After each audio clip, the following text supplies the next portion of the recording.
बिस्मिल्लाहिर्रहमानिर्रहीम। अस्सलाम वालेकुम। मैं हूं आपका मेज़बान एडवोकेट उमर। नाज़रीन, आज हम बात करेंगे कि फ़वाद चौधरी की गिरफ़्तारी को लेकर जो मुख्तलिफ़ तरह की स्टेटमेंट्स आ रही हैं और मुख्तलिफ़ जो इस पर कानूनदानों की मुख्तलिफ़ उनके नज़रियात और मुख्तलिफ़ उनके पॉइंट्स ऑफ लॉ आ रहे हैं कि इसमें ये हो सकता है, इसमें मुख्तलिफ़ तरह की ओपिनियन सामने आ रही हैं। आज नाज़रीन हम बात करेंगे कि फ़वाद चौधरी पर कौन कौन से एलिगेशंस और कौन कौन सी दफ़ात लगाई गई हैं और उनकी सज़ा क्या है।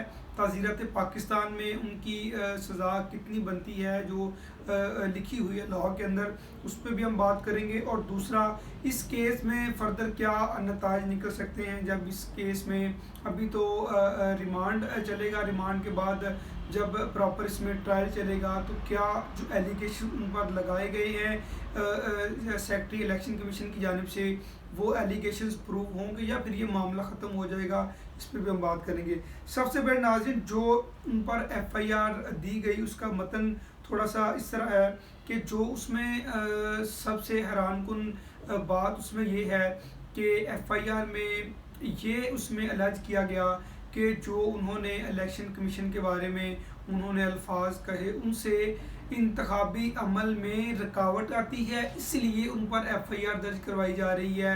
उन्होंने जो इश्तियाल अंगेज़ी में तकरीर की उससे फिर लोगों में इश्तियाल आया और लोगों ने जो इलेक्शन कमीशन के ख़िलाफ़ धमकाया गया, लोगों को मुख्तलिफ़ तरह की जो उसमें पॉइंट्स रेज़ किए गए। और नाज़रीन, ये बात कि इंतखाबी अमल में रुकावट आएगी, जो उनकी फ़वाद चौधरी की स्टेटमेंट है उससे इंतखाबी अमल में रुकावट आएगी।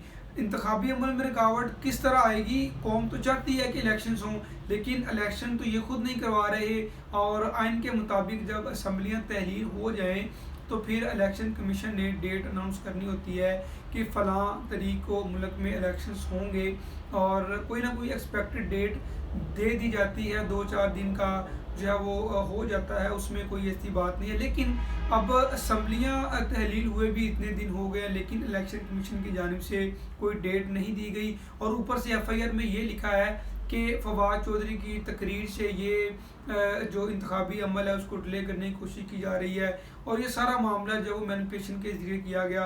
अब नाज़रीन, जो उन पर दफ़ात लगाई हैं उस पर हम बात करेंगे। उन पर जो ताज़ीरत पाकिस्तान की दफ़ात लगाई गई है 120A, जो कि सेडिशन गद्दारी को डील करती है और उसकी सज़ा 7 साल बनती है और उसमें क्या क्या पॉइंट्स होते हैं और उसमें कंडीशंस क्या हैं और उनमें जब तक वो कंडीशंस पूरी ना हों ये चार्ज नहीं लग सकता, वो क्या है वो मैं डिस्कस करूँगा।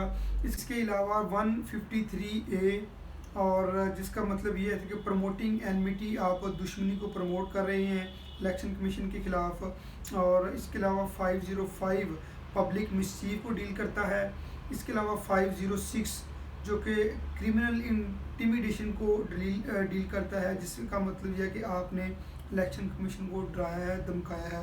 नाज़रीन, पहले हम बात करेंगे कि 124A जो कि गद्दारी से डील करती है, सेडिशन से डील करती है। सेडिशन का मतलब प्रॉपर कानून में लिखा हुआ है कि गद्दारी तब होती है जब आप अपनी स्टेटमेंट्स के ज़रिए, आप अपने एक्शंस के ज़रिए, आप अपने मुख्तलिफ एक्ट्स के ज़रिए कोई भी आप सिचुएशन ले लें, उनके ज़रिए आप फेडरल गवर्नमेंट को या किसी भी प्रोविंशियल गवर्नमेंट को आप टारगेट करते हैं और उनके ख़िलाफ़ कोई ऐसी स्टेटमेंट देते हैं जो कि रियासती गद्दारी के मुकदमे में आती है, जो कि स्टेट के ख़िलाफ़ हो, फिर आप पे 124 लगती है। लेकिन इलेक्शन कमीशन चूँकि कोई ना तो वो कोई सूबाई हुकूमत है ना वो फेडरल गवर्नमेंट है, वो तो एक स्टेट का एक इंस्टीट्यूशन है, उस पर ये लागू नहीं होती। ये तो बड़ा क्लियर है। 124A जो कि गद्दारी का मुकदमा है वो इन पर इसलिए लागू नहीं होता क्योंकि 124A में बाकायदा लिखा हुआ है कि अगर आप कोई ऐसी स्टेटमेंट्स अपने एक्शंस के ज़रिए, अपने एक्ट्स के ज़रिए या किसी भी आप तरीके से आप टारगेट करते हैं फेडरल गवर्नमेंट को या आप प्रोविंशियल गवर्नमेंट को टारगेट करते हैं, उनके बारे में कोई बात करते हैं तो फिर 124 लगती है। 124 तो लगती नहीं, खैर उन्होंने एफआईआर में लगा दी। लेकिन और ये उम्मीद की जा सकती है कि कोर्ट में जब ट्रायल होगा तो वो प्रोसिक्यूशन है वो प्रूव नहीं कर पाएगी। और दूसरा नाज़रीन जो उन पर लगी है 153A, इसकी 5 साल सज़ा है। और इसका मतलब ये है कि आप इलेक्शन कमीशन के ख़िलाफ़ लोगों को दुश्मनी पर उभार रहे हैं, उनके ख़िलाफ़ आप लोगों को इंस्टिगेट कर रहे हैं, आप उनको उनके ख़िलाफ़ जो उनके एनिमीज़ क्रिएट कर रहे हैं, और इस तरह की जो एलिगेशंस उन पर लगाई गई हैं।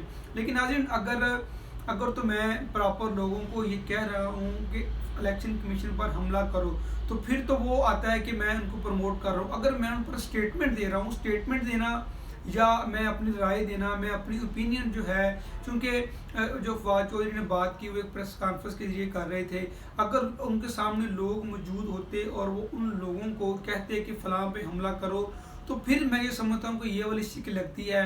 अदरवाइज़ इस शिक का इतलाक़ भी नहीं होता। जो 153A है जो कि प्रमोटिंग एनमिटी है, आप उसको उस वक्त तक उसका इतलाक़ नहीं होगा जब तक आप लोगों को प्रॉपर तरीके से ये ना कहें कि फ़लाँ पर आप हमला कर दो, फ़लाँ को आप ऐसे कर दो। अगर मैं सिंगल पर्सन एक प्रॉपर अपनी स्टेटमेंट दे रहा हूँ तो उसका ज़िम्मेदार मैं हूँ, मैं लोगों को नहीं कह रहा। लेकिन 153A ये कहता है कि आप लोगों को कहें, लोगों को उबारें या लोगों को इस बात पर उकसाएं कि आप फ़लाँ पे हमला करें, तो फिर इसका इतलाक़ होता है और ये भी जो है वो कोर्ट में अप्रूव हो जाएगा। इसके अलावा 505 है जो कि पब्लिक मिसचीव है, कि आप पब्लिकली कोई इस तरह की आप हरकत करते हैं जो कि रियासत को नुकसान पहुंचाए, और कोई इस तरह की शरारत के ज़िम्मे में आती है बातें जो कि स्टेट को नुकसान पहुंचाती हैं। तो नाज़रीन, अगर इलेक्शन कमीशन के ख़िलाफ़ कोई बात की जाती है, इलेक्शन कमीशन जो कि एक अदारे को रिप्रेजेंट कर रहे हैं, अगर उन पर तनकीद की जाती है, तो वो ये नहीं होता कि हम पब्लिकली किसी को कर रहे हैं। और ये जो सेक्शन है ये डील करता है कि आप पब्लिकली किसी को पब्लिक एट लार्ज आप ये कर रहे हैं, लोगों को आप उकसा रहे हैं कि आप फ़लाँ काम करें या फ़लाँ काम करें। वो तो अपनी एक ओपिनियन दे रहे थे, अपनी राय दे रहे थे, जिसके वो ज़िम्मेदार खुद हैं और कोई ज़िम्मेदार नहीं है। और अगर तो उनके उस बात पे किसी ने क्विक रिएक्शन लिया, क्विक रिस्पॉन्स किया, तो फिर तो वो उनको अलर्ज करना बनता है। अगर उनकी सिर्फ स्टेटमेंट है तो उन पर ये जो चार्ज है ये भी फ्रेम नहीं हो सकता, और मैं उम्मीद करता हूँ ये भी कोर्ट में प्रूव हो जाएगा। और ये ऐसी बातें हैं जो कि हक़ाइक़ हैं, जो कि असल लॉ में लिखी हुई हैं, जो कि लॉ की कंडीशंस हैं, और उनके एसेंशियल्स में लिखा हुआ है कि जब तक ये बातें नहीं होंगी, इन जो दफ़ात हैं इनका इतलाक़ नहीं होगा। अब नाज़रीन बात कर लेते हैं 506 जो कि क्रिमिनल इंटिमिडेशन पे जो कि क्रिमिनल इंटिमिडेशन को डील करती है।